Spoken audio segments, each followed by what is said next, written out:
संभल में आगामी त्योहारों के मद्देनजर पीस कमेटी की बैठक का आयोजन किया गया। बैठक में ईद की नमाज को लेकर जरूरी दिशा निर्देश जारी किए गए हैं। उधर बैठक के दौरान सीईओ अनुज चौधरी ने जुमे की नमाज को लेकर दिए गए बयान पर बेबाकी से अपना बचाव किया है। रिपोर्ट देखिए।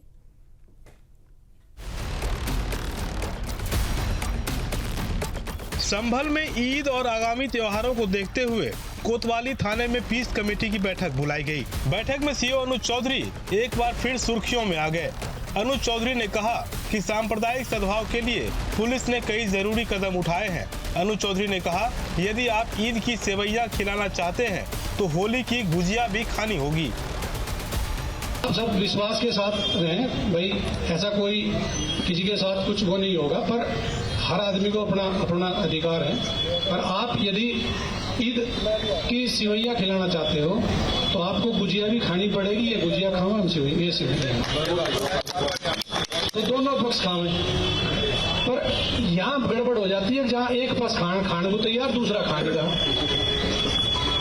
तो यहाँ भाईचारा खत्म हो जाता है। संभल कोतवाली में आयोजित पीस कमेटी की बैठक के दौरान अनुज चौधरी ने जुमे की नमाज को लेकर दिए गए अपने बयान पर बेबाकी से अपना बचाव किया। चौधरी ने कहा कि उनका मकसद शांतिपूर्ण सह अस्तित्व सुनिश्चित करना था। उनकी टिप्पणी निष्पक्ष थी। चौधरी ने कहा कि उनके बयान को गलत तरीके से पेश किया गया।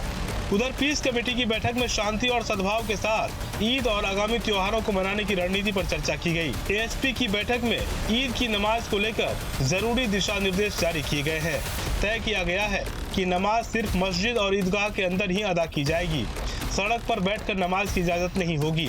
छत पर बैठकर भी नमाज की इजाजत नहीं होगी। जामा मस्जिद के चबूतरे पर भी नमाज की इजाजत नहीं दी जाएगी। एएसपी श्री चंद्र ने कहा कि कुछ लोगों ने समय के मुताबिक लाउड स्पीकर की इजाजत मांगी है, उस पर बैठक के बाद फैसला किया जाएगा। मस्जिद एवं ईदगाह के अंदर ही नमाज अदा की जाएगी और परिसर के बाहर सड़क पे कोई भी नमाज अदा नहीं की जाएगी और सड़क पर लोग बैठकर नमाज अदा नहीं करेंगे। और साथ ही बिजली पानी की कुछ समस्याओं के बारे में भी उनके द्वारा अवगत कराया गया है, जिन्हें भी समय रहते हुए पूर्ण करा लिया जाएगा। लोगों ने समय के अनुसार उस समय के लिए लाउड स्पीकर की मांग की थी। इसके संदर्भ में उनको उचित कार्रवाई के लिए अवगत कराया गया है और साथ ही किसी भी तरह से नियमों का अनुपालन सुनिश्चित करने के लिए कहा गया है।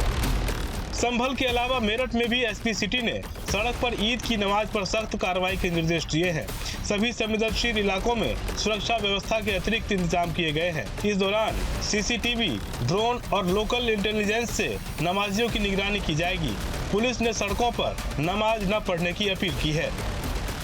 Team news state.